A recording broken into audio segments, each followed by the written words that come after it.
Hello, beautiful people. Welcome to this week's episode of the Montpelier Happy Hour here on WVEW LP Brattleboro. I'm your host and producer of the show, Olga Peters, and this is where we talk about how everything in Montpelier shakes out for the rest of us. My guests this week are two lovely people who I just called professionals and they laughed. So, I don't know what you want to do with that, listeners, but I'm sure they are near and dear to your hearts if you are in Windham County. And that is, welcome, Randy Holhut, who is the news editor for The Commons down here in Windham County, and journalist extraordinaire John Walters, who is the force behind the Vermont Political Observer, which is an online blog that he has been fiercely posting a lot on lately. Even though it's the summer and even though the legislative session is out, does not mean that the news stops in Vermont. So, Randy, John, thank you for being here today. Thank you. Us, the grumpy old men. Well, it's good to have grumpy old men on some every now and then. You know, you got to we got to get our grumpy quota from time to time. You'll get it today. I was once sitting in the house balcony next to Dave Graham, formerly of the Associated Press, and we both have like long white beards.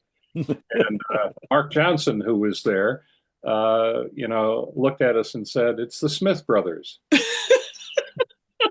Braden Mark. Cough remedy.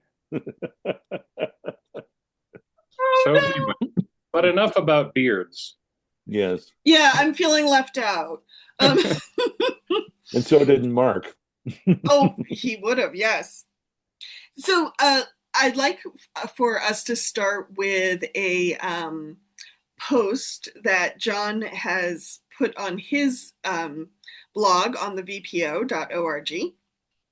And I suspect it's something that Randy is also seeing, even down here in Windham County, and that is how the Trump administration and many of the decisions it's making are starting to ripple out into Vermont.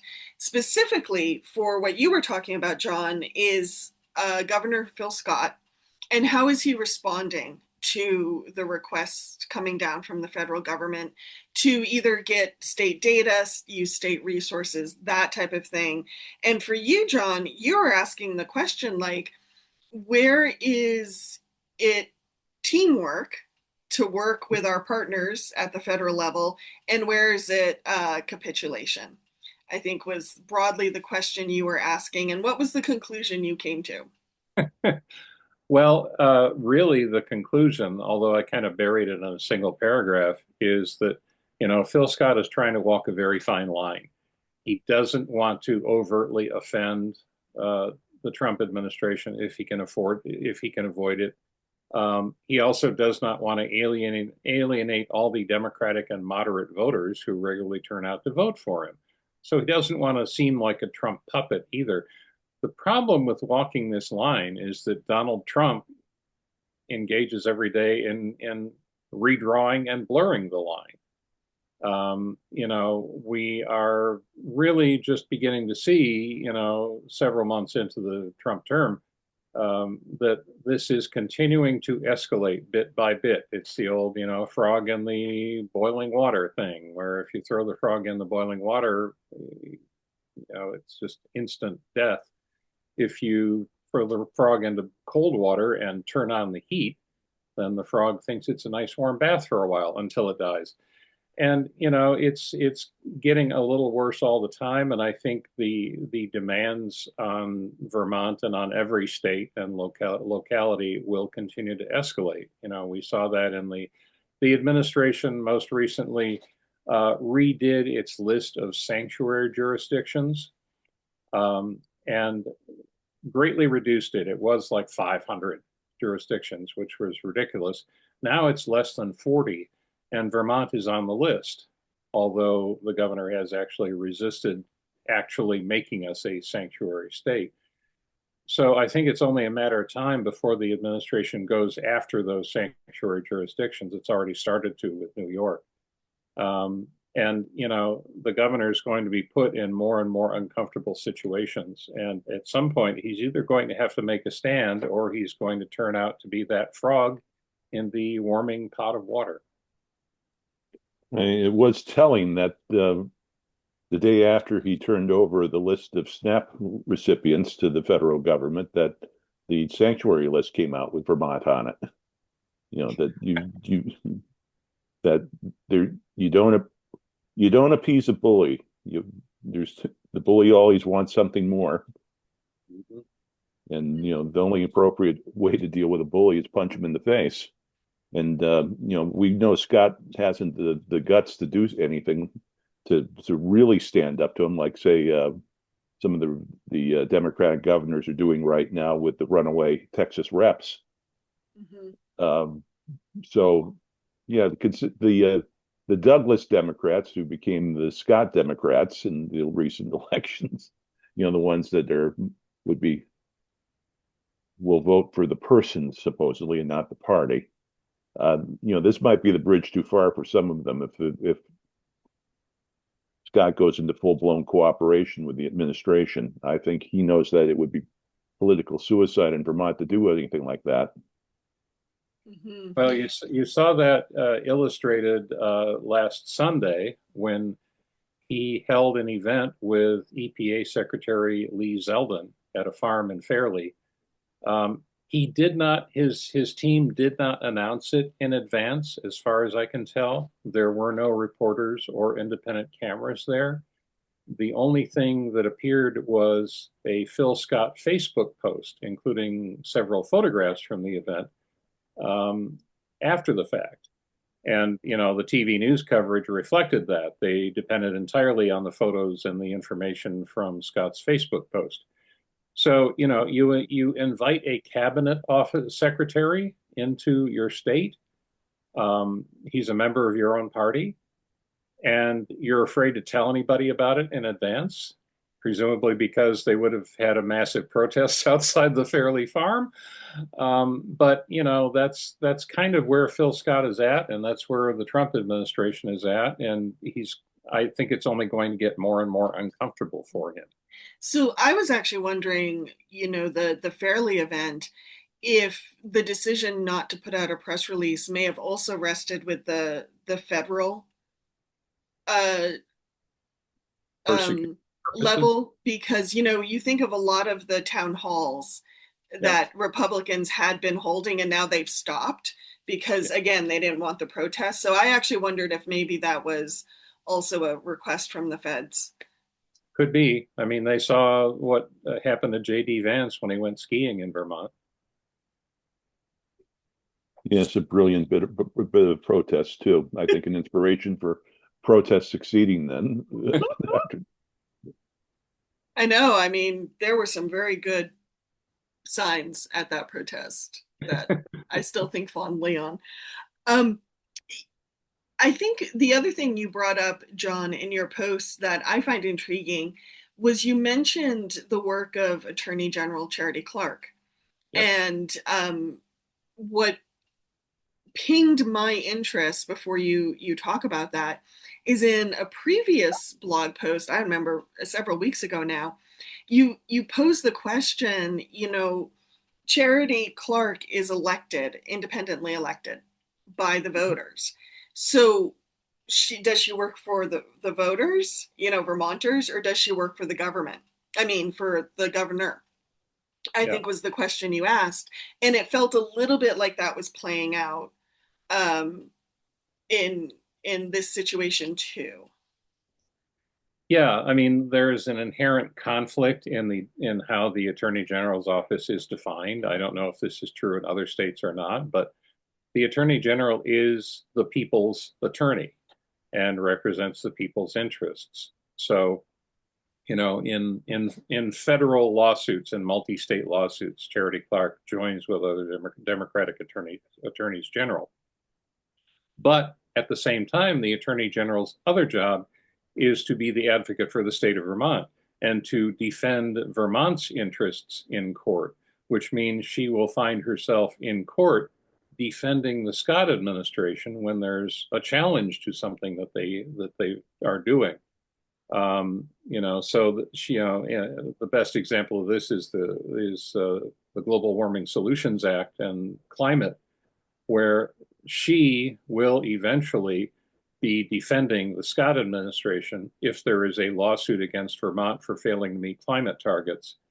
At the same time that she has joined in multi-state lawsuits seeking to defend climate action.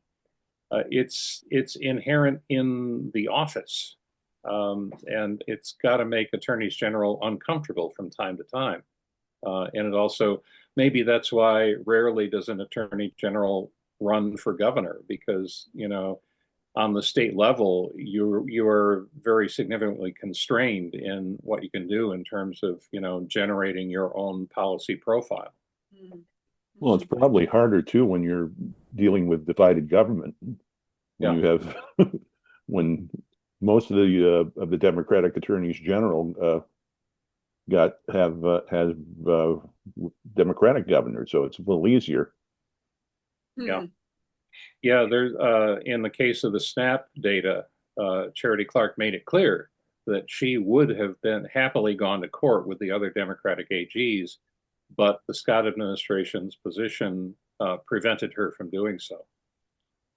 And I find that an interesting conflict because, at least thinking of the communities in this neck of the wood, I can't speak for all of Vermont, but I think of a lot of my neighbors, and they would have preferred the lawsuit over handing over the information.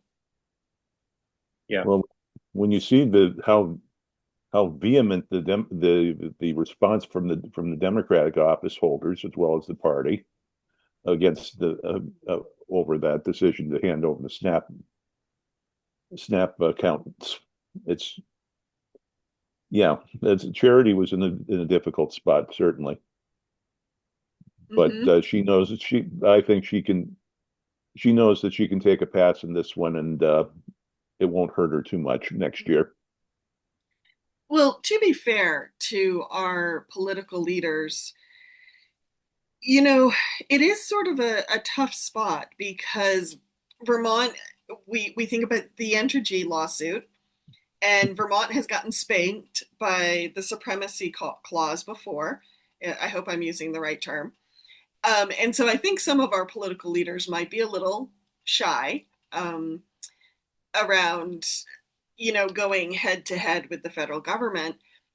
But,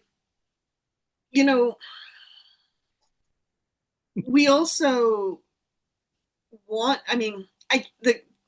what I'm struggling with is I keep coming back to there's going to be life after this moment. And so how do we prepare for that?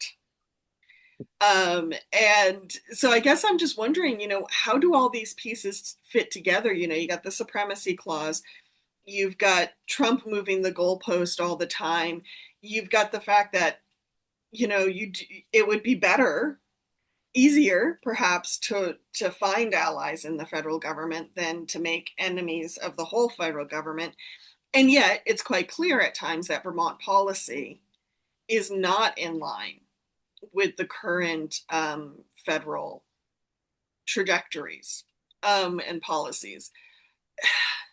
So, I don't know. What are you sitting with when I ask that kind of muddled question? Because it's a muddled landscape, I think, in many ways. Yeah, part of the Trump administration's strategy is to make it muddled so that we are all off balance and we don't know what's coming next. Yeah, leadership through chaos. Or the three C's: chaos, corruption, and cruelty.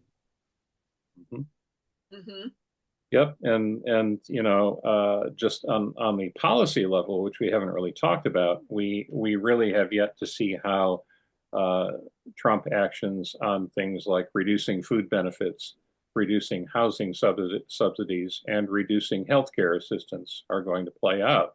The Commons, Randy's publication, did a really good article a few weeks ago about the Brattleboro Memorial Hospital wondering how it's going to stay in business once these, Medicaid cuts go into effect.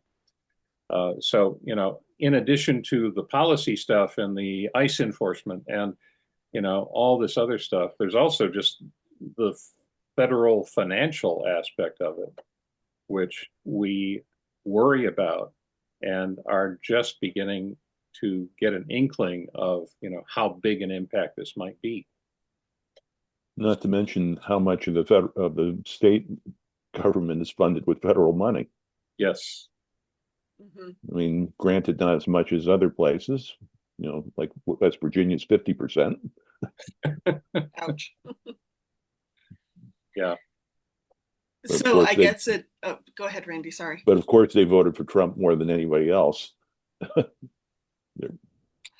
Humans are slow to learn sometimes. Yes. Yeah.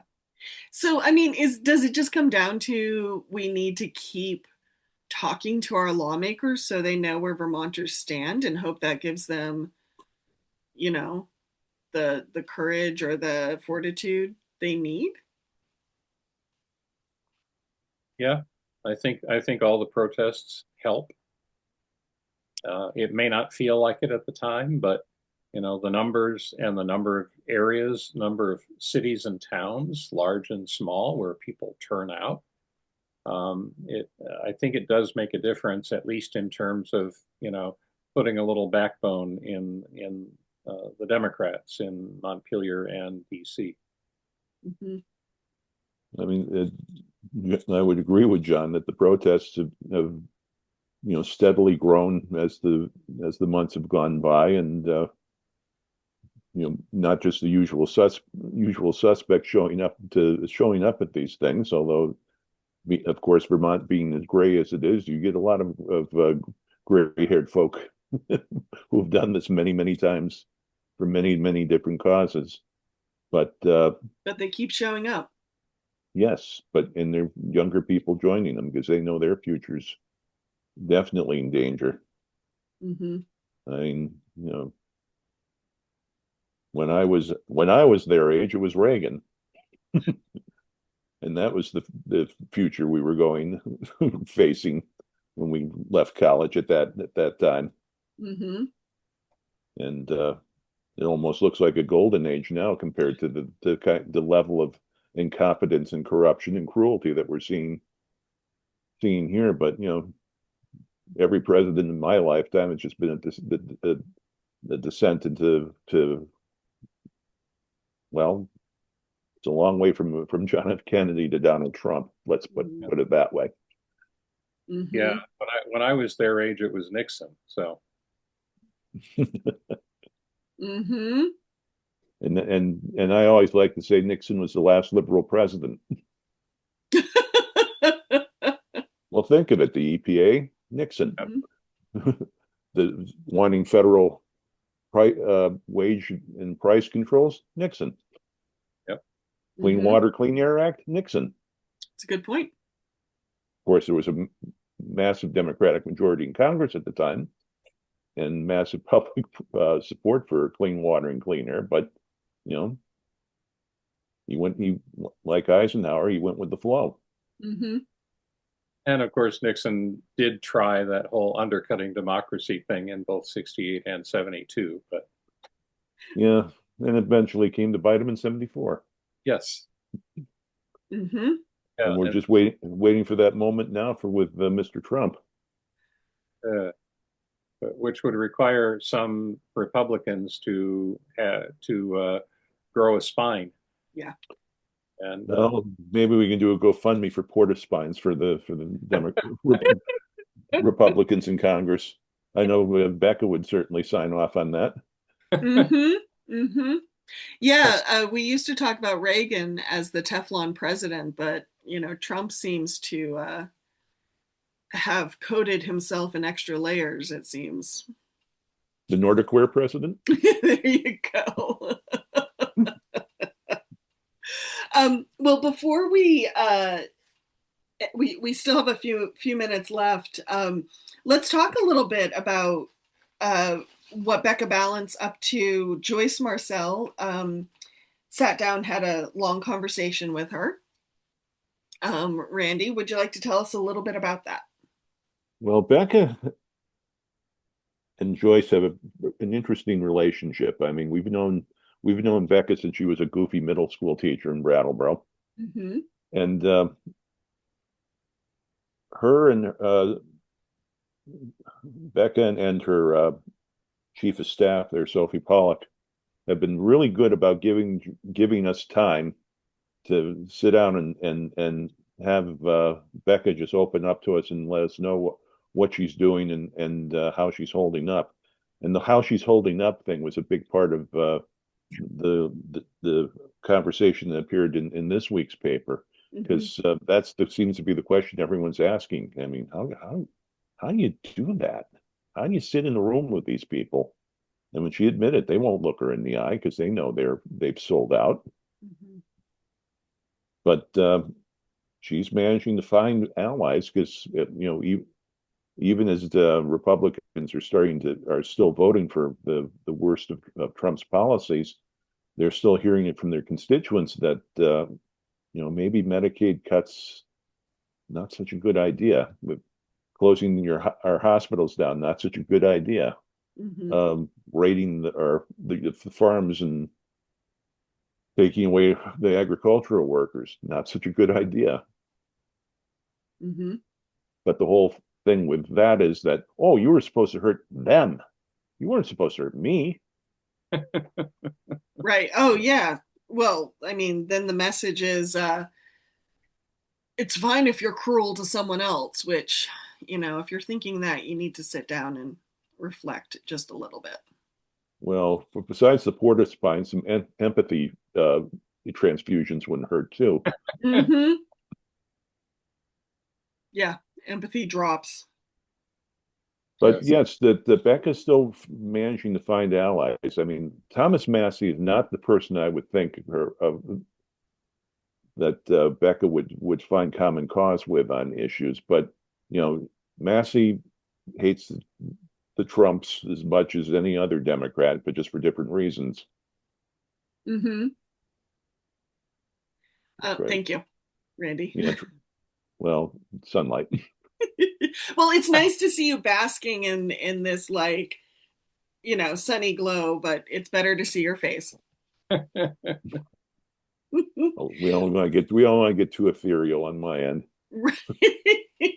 This is local news we're talking about after all. Um, and how is like does Becca have a strategy for finding allies, for keeping her sanity? Well, I think it's just finding the people that are in rural America. Because we tend to forget Vermont is rural. Sometimes we forget lose fact of that. I mean, maybe not quite as rural as some of the Midwest, but Mm-hmm. there's still places, what trying to imagine, say, Brattleboro without a Brattleboro Memorial Hospital, and say Yeah. having to go to Dartmouth for all of our care. We're down to Springfield, Massachusetts, Mm-hmm. but those two hospitals are in trouble too. All the hospitals are in trouble, Mm-hmm. and it's just it's what do you do? Yeah. And you just have to find the people that can help. And then Becca hasn't lost her feeling that people aren't all evil. It might be a little naive that she doesn't seem to have a bit of cynicism in her. I don't know, John, if you found that to be true with Becca, that she can be a little too non-cynical. Well, when both of us were denizens of the State House, we had a nice little connection over her background as a middle school teacher because she was trying to lead the Senate Democrats, which is not an easy task, to say the least. Many others have failed to do it, including the current, in my opinion. But you know, basically, I said, this must be a lot like you must be using the same skills you used, keeping track of your kids and keeping them under control. And she basically laughed and said, yep, same thing, you know, playground dynamics. Mm-hmm. Oh, yeah, I do think some of the best politicians are former grade school teachers. Yep. But Yeah, middle school being the worst, the the most obnoxious and the most rebellious of the various age groups. Mm-hmm. well, I think in response to the education reform package passed by the legislature and signed into law by the governor, the state teachers union is starting a candidate school for union members. Oh, So interesting. we might start seeing a wave of teachers entering politics, and I think that might well have a very beneficial effect on the dynamics of our legislature. Interesting. unfortunately it'll adversely affect education, losing good teachers. If they leave, yes. There, yeah, good point. Well, I think my takeaway from our conversation right now is, we started talking about Scott and how he's responding to the federal government, and we're ending with Becca and her search for finding allies. And I think it's a very good reminder that we need to keep building our own coalitions, because one way the federal government has been operating is to build divisions. Yeah. Right. And it's okay if you take those other people, it won't hurt us. And that's just not true.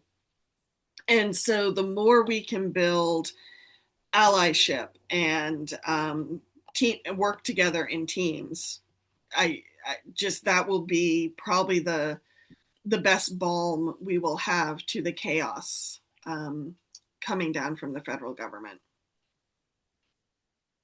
And as Vermonters, we know in a small town, uh, if you're not, you need help, you need cooperation, and you don't hesitate to offer help when needed. And when there's something wrong, you come together and fix it. I mean, I still remember hearing, during Irene, the FEMA people being absolutely astounded by how Vermonters jumped right in and started the recovery before they even got there. Mm-hmm. And Yeah, wondered, and the number of what, Vermonters who were like, "What? That's just what we do." Like, yeah. What's unusual about this? I mean, that's why we're here. The sense of community and that's still exists in Vermont. Yeah, it is one of our superpowers. Yes, So, on that note, we're going to hear from some underwriters here on WVEW LP Brattleboro. So, hang tight. Randy Holhut from the Commons and John Walters from the Vermont Political Observer, and I shall return. Oops. Welcome back to the second half of the Montpelier Happy Hour here on WVEW LP Brattleboro. If you're just joining us, I'm your host and producer of the show, Olga Peters, and I'm speaking with news editor Randy Holhut from the Commons, which his title may be changing, and we'll be talking about that in a moment. As well as John Walters, who is the journalist behind the Vermont Political Observer. A few housekeeping tips before we get back into the conversation. I want to thank BCTV for taking the video version of our show and sharing it with media centers around the state. And for folks who maybe subscribe to our podcast feed, you probably noticed that a whole bunch of podcasts were released last night. It's because I'm slowly figuring out some of the kinks in my podcast system. And so I was able to catch up on some uploading. So thank you for your patience, all our streaming listeners. And hey, Randy, don't we should forget. remind the listeners of something. Yes, don't forget, these opinions I express are mine and mine alone, and do not necessarily reflect the ever-expanding Vermont Independent Media and its board and whatever else that's associated with Vermont Independent Media. It's just a cranky old guy in Dummerston talking here. And John and I have our own opinions too, which if you've watched the show before, I hope you have figured out. So So thank you, John and Randy. And yes, folks, we're going to shift to talk a little bit more about what's happening around local news, local journalism. If you've been reading the VPO, you've been seeing John has been doing I guess I'll call it a special segment calls News You Should View, and where he's highlighting some of the good journalism across the state. But it sounds like, John, in highlighting good journalism, it's reminding you more and more of how there's not enough journalism in Vermont, perhaps. Yeah, I mean, the sad statistic is that over the last, I believe it's quarter century, we have lost 75% of our journalism jobs in Vermont. State House coverage is appallingly thin.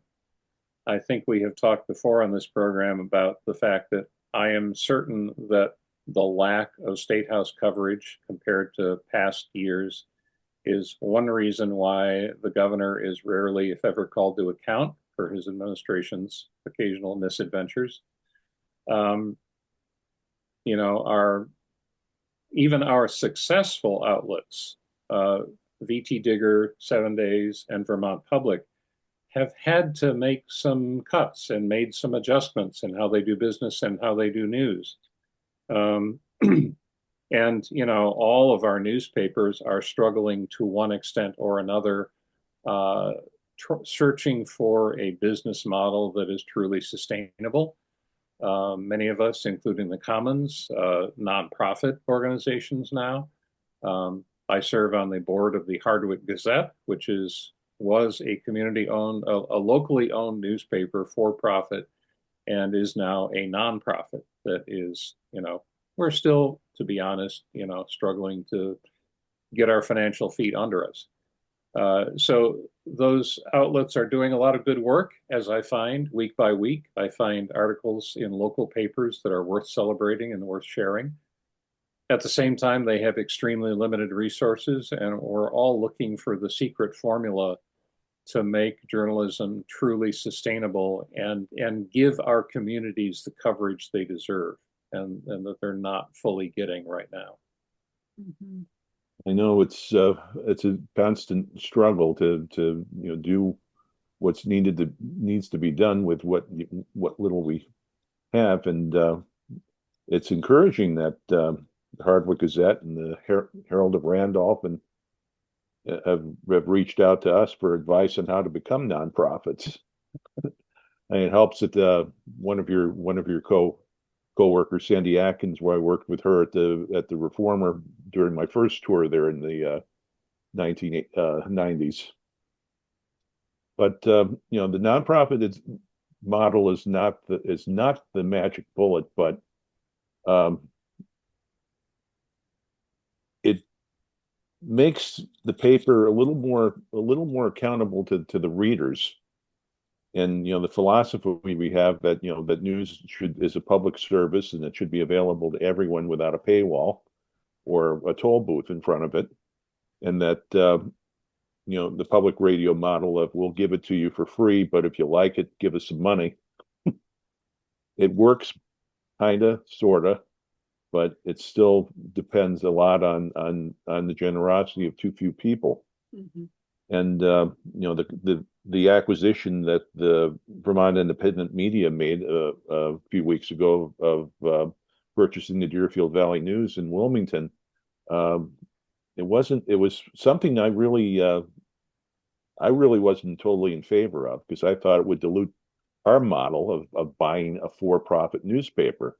And then we learned that because it was an asset sale, with a stroke of the pen, they're a nonprofit now.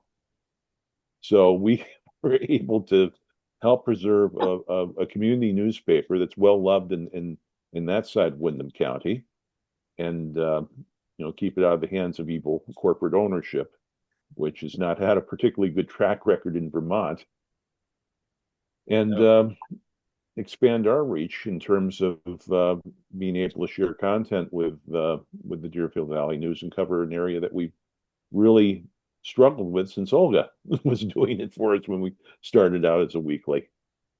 and we had the help of a generous donor that wrote a very large check to help pay for it. So it's not like all you people that gave money to the Commons for the support us. You didn't give money to us to help us buy another newspaper. No, we got somebody else to help pick up the tab.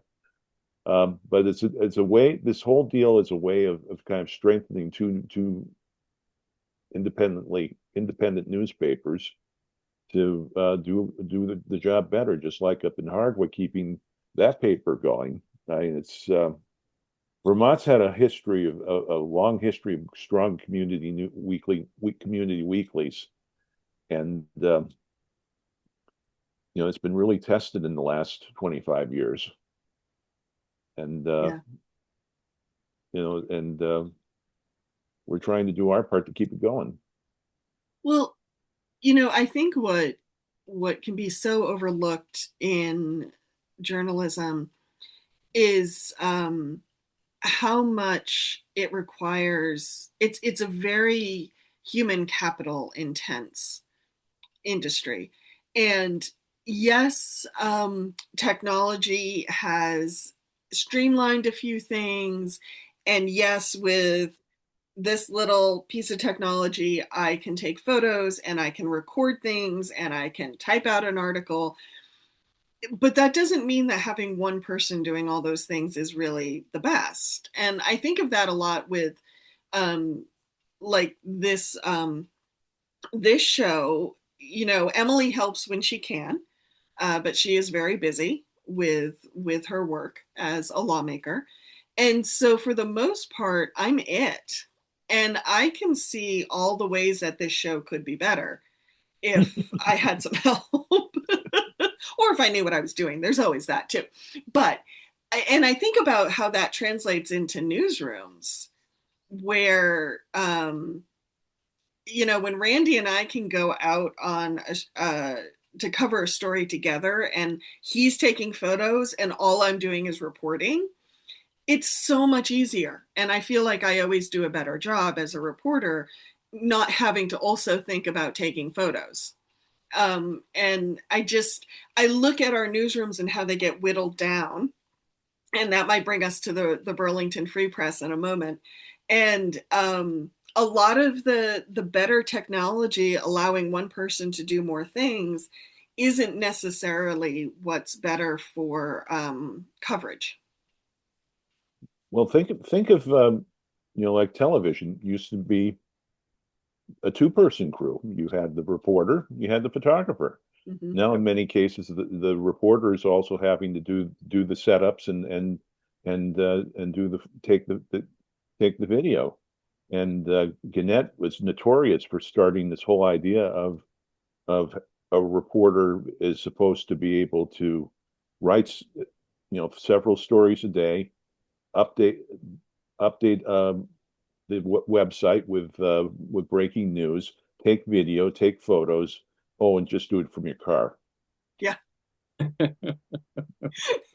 And just because you can doesn't mean that's the best way to do things. So speaking of Gannett and the Burlington Free Press, John, would you like to update us on the recent thing that made your hair curl and set on fire? Yes, sequentially. Earlier this week, curl, and then last night set on fire. The Free Press has been cut and cut and cut. It's part of the Gannett newspaper conglomerate, which has found ways to keep local newspapers going at a drastically reduced size and scope by cutting and cutting and cutting and, finding enough ad revenue because it's still a daily newspaper in a significant market to keep the doors open, the lights on, and funnel profits back to Gannett shareholders. The problem is the Free Press is, it's not even a shadow of its former self. It's kind of a funhouse mirror version of its former self. Mm-hmm. I started looking at it because I know, I don't subscribe to the Free Press because honestly, it's a waste of money. I would rather give money to like we have the bridge in Montpelier, and I give them money every month.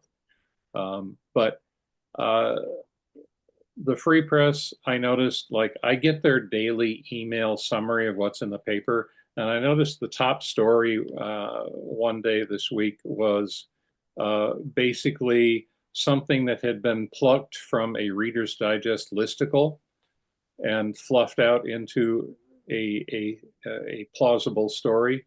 It was about, what is Vermont's favorite comfort food? Well, according to Reader's Digest, Vermont's favorite comfort food is ... Wait until the fifth or sixth paragraph, and then they tell you maple apple pie. And I thought, I don't think I've ever had maple apple pie. And Nope. then the article went on to never again mention maple apple pie. It pivoted to plain old apple pie. And it recounted how, Vermont's made apple pie its official state dessert. And this was literally in the article. The bill was signed into law by then Governor Howard Dean, who later became famous for his scream on the campaign trail. And then there was some stuff about apple pie and cheddar cheese. And that was the entire article, which never again mentioned maple apple pie. And it was written by a Boston-based Gannett reporter whose title is Trending Reporter. And her job description seems to be to look in various publications for listicles, top travel destinations, top foods, top, this and that and the other, and, sort of take the content for each local market that Gannett's in and write a custom article based entirely. I mean, the only quote in that article about the pie was from Reader's Digest itself. They didn't go to restaurants and say, hey, what do you like about apple pie or whatever. So, that was the top story in the Daily Digest for the Free Press. And I thought that was pretty appalling. And I still do, but came across an even more appalling thing later in the week, which is that Gannett now employs a reporter named Beth McDermott, who tolls in some unknown location somewhere. And her job is she works with or alongside or underneath an AI story generator that Gannett calls Espresso. And she takes, Espresso writes articles and she looks them over and touches them up so that they don't sound like they were computer generated, and then ships them off to Gannett outlets around her area of influence. She submits stories to papers in Massachusetts. And earlier this week, the front page of the Free Press had 2 different articles by Beth McDermott, assisted by AI. That's not even the worst part of it. The worst part of it is that her job is to take press releases and feed them to Espresso, and then tweak the results and ship them out to Gannett outlets to publish as if they were news. This is like a complete violation of what used to be journalistic ethics. Take somebody's, press release, whether it's a nonprofit or a for-profit, makes no difference to them. And to, gussy it up as if it were news without putting any journalistic effort into it themselves. Like not calling someone for a quote or doing any research or anything like that. Yep.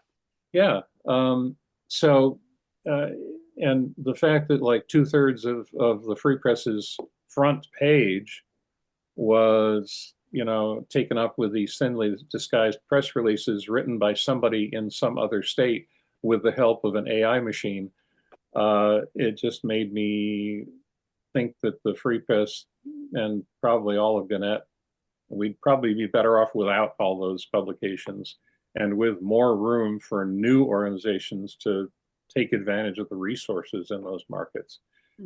It's just, I mean, in the course of writing about the Free Press, I looked up their staff, and they have a page for the newsroom directory. There are 6 reporters. If they for, have 6 reporters, why are they doing espresso on the front page? well, because 6 reporters isn't enough to adequately cover a city the size. I mean, that includes 2 sports reporters Oh, okay. and 1 feature reporter and 1 business reporter and 2 reporters, who are doing something that you might consider, you know, A section old-fashioned reporting. Mm-hmm.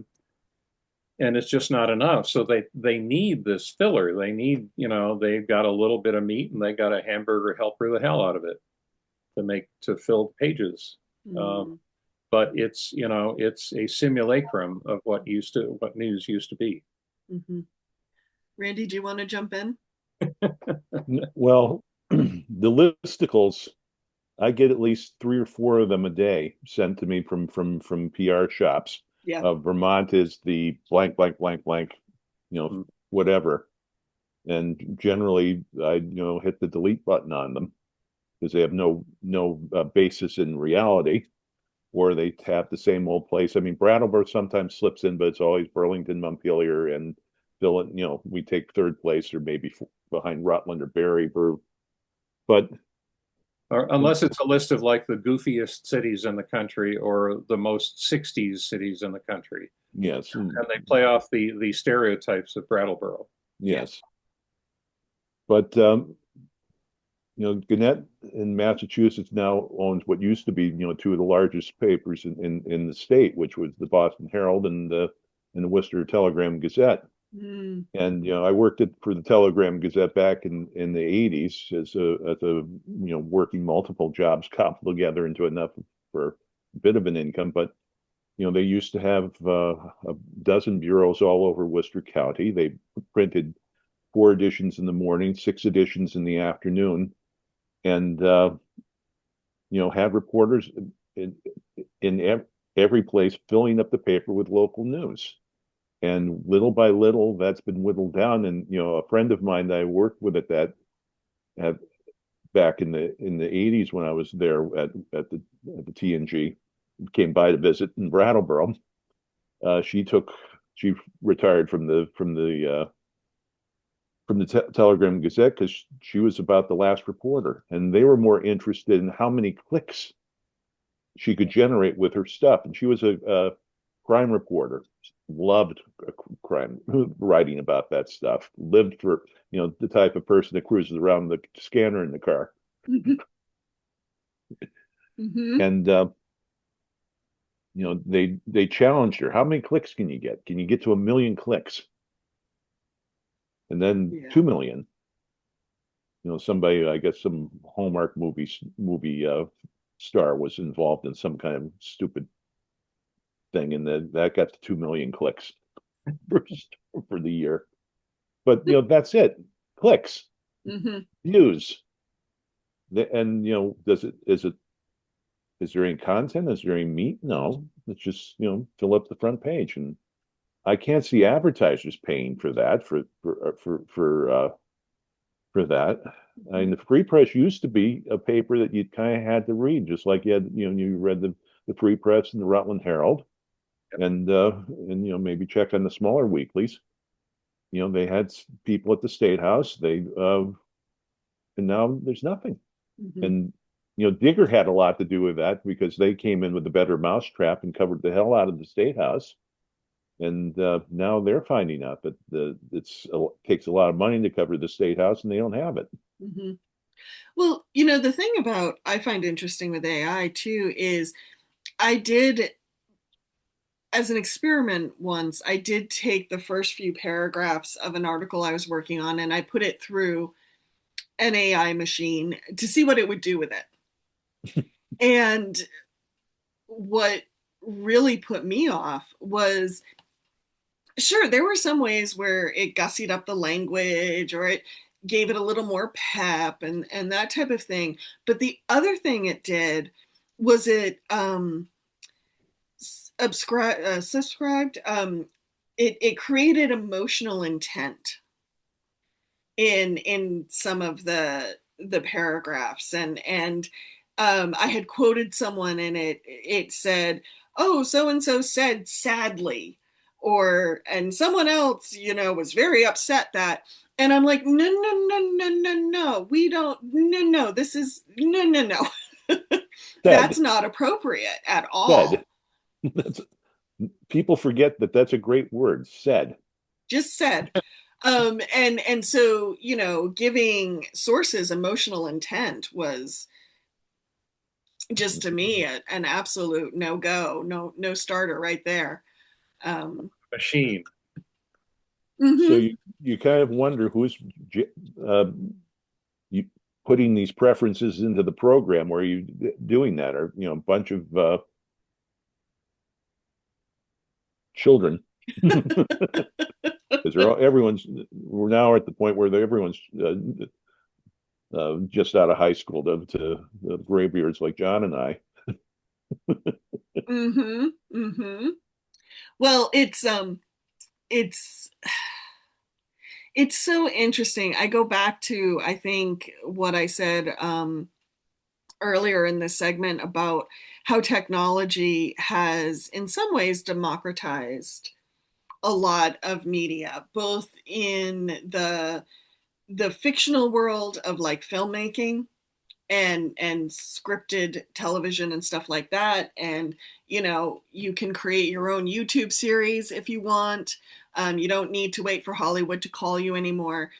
And on one level, that's really fantastic, and has opened the doors for creativity for a lot of people.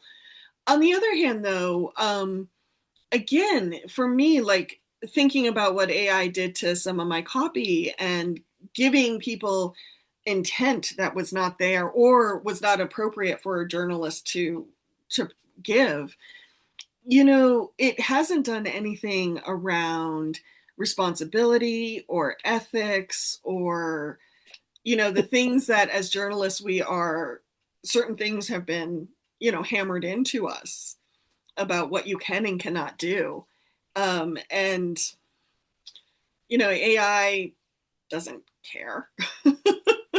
And it shouldn't have to. It's a machine. But it makes me wonder about the people who are making the decisions around whether to use a technology like AI or not, and how they use it in journalism. Especially for local journalism, where you kind of need the knowledge of your community and a little bit of experience of the community that a machine would not have.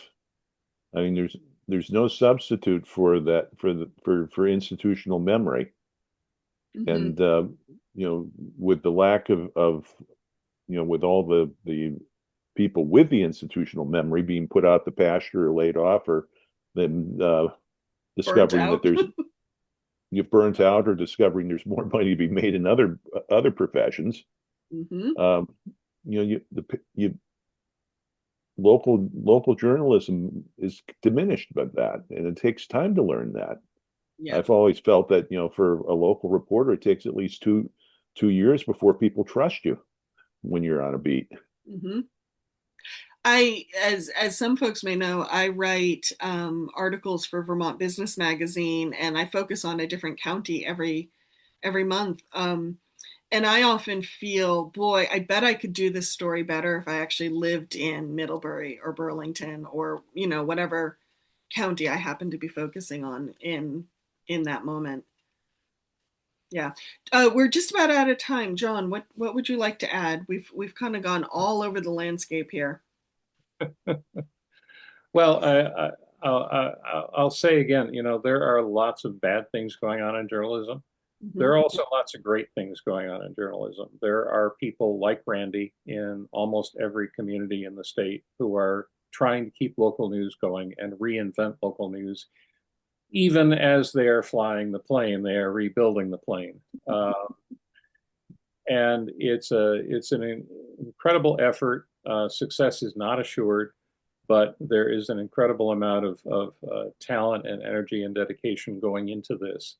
I have dipped my toe into the national waters in this field, and I have been frankly inspired by the sheer number of people who are trying different models and doing different things and coming up with new ways to, new revenue streams.